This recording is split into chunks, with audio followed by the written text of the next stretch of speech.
QQQ가 버티는 것처럼 보여도 QLD와 TQQQ는 지금부터가 더 위험합니다. 유가가 떨어졌다고 바로 안심하면 안 됩니다. 오늘 시장의 핵심은 하나입니다. 기름값은 내려왔는데 금리는 아직 제대로 내려오지 않았습니다. 이 말은 무엇이냐면 시장이 아직 모든 악재가 끝났다고 인정하지 않았다는 뜻입니다. 편집 메모, 여기서 1번 이미지, 삽입, 유가 급락. 이란 종전합의 소식이 나오면서 국제 유가는 빠르게 안정되고 있습니다. WTI 기준으로 어제만 해도 $80 초반을 보던 유가가 이제는 $70 중반까지 내려왔습니다. 이 정도면 시장 입장에서는 분명히 큰 호재입니다. 이란이 종전 합의에 서명하면 즉시 석유 수출 제재 완화가 가능하다는 소식이 나왔고 은행, 운송, 보험 같은 금융과 물류 인프라까지 다시 열릴 수 있다는 기대가 커졌습니다. 심지어 이란산 원유를 실은 대형 유조선이 해상 봉쇄선을 통과했다는 분석까지 나오면서 시장은 중동 리스크가 빠르게 완화될 수 있다는 쪽으로 움직이고 있습니다. 그래서 유가가 빠졌습니다. 전쟁 리스크가 줄고 원유 공급 불안이 줄고 물가 압박이 줄어들 수 있다는 기대가 한꺼번에 반영된 겁니다. 겉으로 보면 QQQ, QLD, TQQQ 투자자에게는 분명한 호재입니다. 왜냐하면 유가가 내려가면 물가 부담이 줄고 물가 부담이 줄면 장기 금리 압박도 약해질 수 있기 때문입니다. 유가가 오르면 물가가 다시 튀고 물가가 튀면 연준이 금리를 더 강하게 가져갈 수밖에 없고 금리가 높아지면 QQQ 같은 성장주는 밸류에이션 압박을 받습니다. 그 압박이 커지면 QLD는 2배로 흔들리고 TQQQ는 3배로 흔들립니다. 그래서 유가 하락은 분명히 좋은 소식입니다. 그런데 여기서 진짜 중요한 장면이 나옵니다. 유가는 급하게 내려왔는데 장기 금리는 생각보다 크게 내려오지 않았습니다. 이게 오늘 시장이 우리에게 던지는 첫 번째 경고입니다. 원래 시장이 정말 안심했다면 유가 하락과 함께 장기 금리도 더 확실하게 내려가야 합니다. 그래야 QQQ가 강하게 올라가고 QLD와 TQQQ에도 다시 공격적인 매수세가 들어옵니다. 그런데 채권 시장은 아직 멈춰 있습니다. 유가 하나만 보고 바로 환호하기에는 이르다. 연준이 뭐라고 말하는지 먼저 보자, 이런 태도입니다. 이게 중요한 이유는 간단합니다. QQQ는 기대감으로 오를 수 있습니다. QLD는 그 기대감이 살아있을 때 더 강하게 움직입니다. TQQQ는 그 기대감이 꺾이는 순간 가장 먼저 계좌를 흔듭니다. 그래서 오늘 같은 장에서는 유가가 떨어졌다고 바로 추격하는 사람이 위험합니다. 시장에는 좋은 뉴스가 나왔습니다. 그런데 좋은 뉴스가 나왔는데도 QQQ가 강하게 밀고 올라가지 못한다면 그건 오히려 더 조심해야 하는 신호입니다. 호재가 나왔는데도 못 가는 장은 생각보다 매물이 많다는 뜻입니다. 좋은 소식이 나왔는데도 TQQQ가 시원하게 못 간다면 그건 아직 시장이 완전히 믿지 않는다는 뜻입니다. 지금 시장의 시선은 유가가 아니라 연준으로 넘어갔습니다. 내일 FOMC에서 금리 동결은 거의 확정적입니다. 시장에서는 동결 가능성을 거의 확실하게 보고 있습니다. 그러면 중요한 건 금리 결정 자체가 아닙니다. 진짜 중요한 건 점도표와 경제 전망입니다. 연준 위원들이 앞으로 금리를 어떻게 보고 있는지, 올해와 내년 물가를 어떻게 보고 있는지, 성장률을 어떻게 보고 있는지, 이것이 장기 금리를 다시 흔들 수 있습니다. 만약 점도표에서 생각보다 많은 위원들이 금리 인상 쪽에 점을 찍는다면 시장은 다시 충격을 받을 수 있습니다. 유가가 내려왔는데도 연준은 아직 물가를 무서워하고 있구나, 연준은 아직 충분히 보수적이구나, 이렇게 해석될 수 있습니다. 그 순간 장기 금리는 다시 올라갈 수 있고 QQQ는 눌릴 수 있습니다. 그리고 QQQ가 눌릴 때 가장 크게 흔들리는 건 QLD와 TQQQ입니다. 여기서 우리가 착각하면 안 되는 게 있습니다. 시장은 악재가 사라졌다고 바로 올라가는 게 아닙니다. 악재가 사라졌다는 걸 시장이 믿어야 올라갑니다. 오늘 유가 하락은 악재가 하나 줄어든 사건입니다. 하지만 연준이 내일 어떤 표정을 보여주느냐에 따라 시장은 다시 긴장할 수 있습니다. 오워시 의장의 첫 기자 회견도 중요합니다. 파월은 시장이 어느 정도 말투를 알고 있었습니다.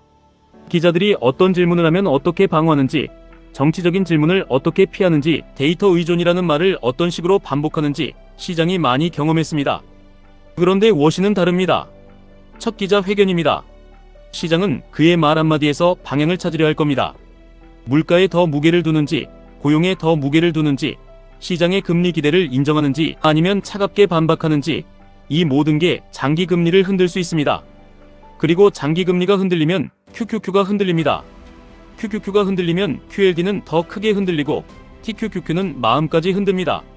그래서 지금 가장 위험한 태도는 하나입니다. 호재가 나왔으니 무조건 간다. 이렇게 단정하는 태도입니다.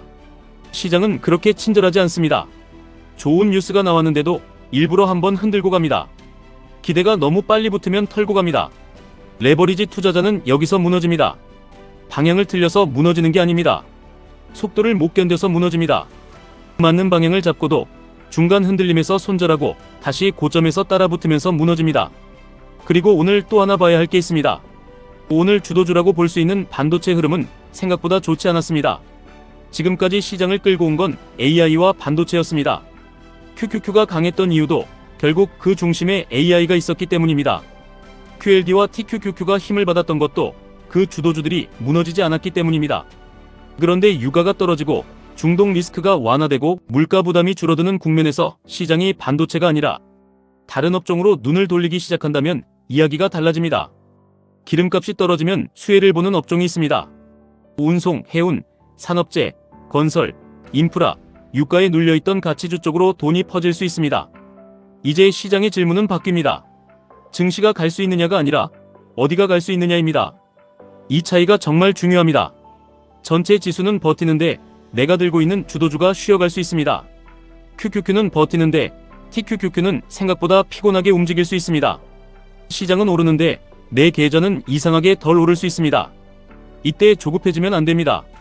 순환매가 나오는 구간에서는 어제 강했던 종목이 오늘 쉬고 오늘 강했던 종목이 내일 다시 쉬는 일이 반복됩니다. 그럴 때 TQQQ로 짧게 따라다니면 계좌가 계속 흔들립니다. 반대로 이런 생각도 가능합니다. 유가가 떨어지고 물가 압박이 줄고 금리 부담이 완화된다면 결국 다시 가장 강한 이익, 성장세를 가진 AI와 반도체로 돈이 돌아올 수도 있습니다. 그래서 오늘 하루만 보고 반도체가 끝났다, 순환매가 시작됐다, 이렇게 단정하면 안 됩니다. 지금은 방향을 맞추는 구간이 아니라 시장이 어디를 선택하는지 확인하는 구간입니다.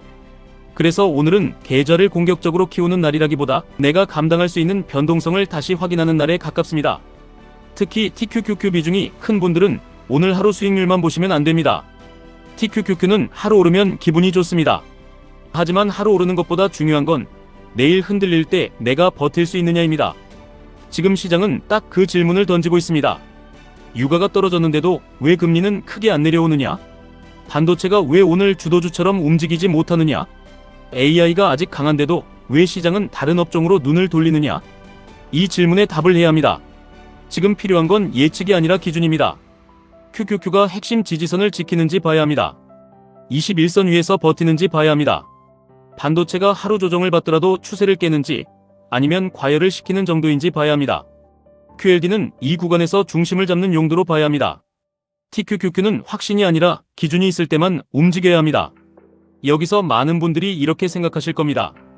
유가도 떨어졌고 전쟁 리스크도 줄었고 그러면 지금 TQQQ 더 사야 하는 것 아니냐? 저는 이렇게 말씀드리고 싶습니다.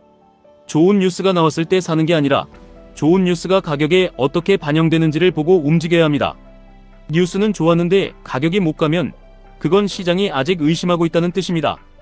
뉴스가 좋고 가격도 강하게 버티면 그때가 진짜 힘입니다. 그래서 오늘은 흥분보다 확인입니다. QQQ가 버티는지 QLD가 중심을 잡을 수 있는지 TQQQ를 들어갈 기준이 있는지 내일 연준 이후 다시 봐야 합니다. 유가 하락은 호재입니다. 하지만 금리가 내려오지 않으면 반쪽짜리 호재입니다. 전쟁 리스크는 줄었지만 금리 리스크는 아직 끝나지 않았습니다. 계좌를 키우는 사람은 매일 마치는 사람이 아닙니다. 흔들려도 살아남는 사람입니다. 하루에 모든 걸 걸지 않는 사람은 기회가 다시 옵니다. 현금을 남겨둔 사람은 흔들림이 와도 선택권이 있습니다. QLD를 중심으로 잡은 사람은 시장이 다시 방향을 줄 때 따라갈 수 있습니다. TQQQ를 기준 없이 들이민 사람은 좋은 장에서도 불안하고 나쁜 장에서는 더 크게 흔들립니다. 오늘 시장은 우리에게 이렇게 말하고 있습니다. 기름값은 내려왔다. 하지만 아직 연준이 남았다. 전쟁 리스크는 줄었다. 하지만 금리 리스크는 끝나지 않았다. AI는 여전히 강하다. 하지만 시장의 돈이 어디로 흐르는지는 다시 확인해야 한다. 이 구간에서 살아남는 사람은 가장 빨리 사는 사람이 아닙니다. 가장 오래 버티는 사람입니다. QQQ가 다시 힘을 확인해 줄 때까지 QLD는 중심을 잡고 TQQQ는 감정이 아니라 기준으로만 접근해야 합니다. 계좌를 키우는 사람은 매일 마치는 사람이 아닙니다. 틀려도 무너지지 않게 준비한 사람입니다. 오늘 유가 하락에 흥분하지 마십시오. 내일 연준 발언에 겁먹지도 마십시오. 우리는 뉴스에 끌려가는 게 아니라 가격과 금리와 주도주의 반응을 보고 움직이면 됩니다. 시장은 늘 흔들면서 갑니다. 흔들림을 견디는 사람에게만 다음 구간을 보여줍니다. 지금까지 1분 투자 하이젠버그였습니다.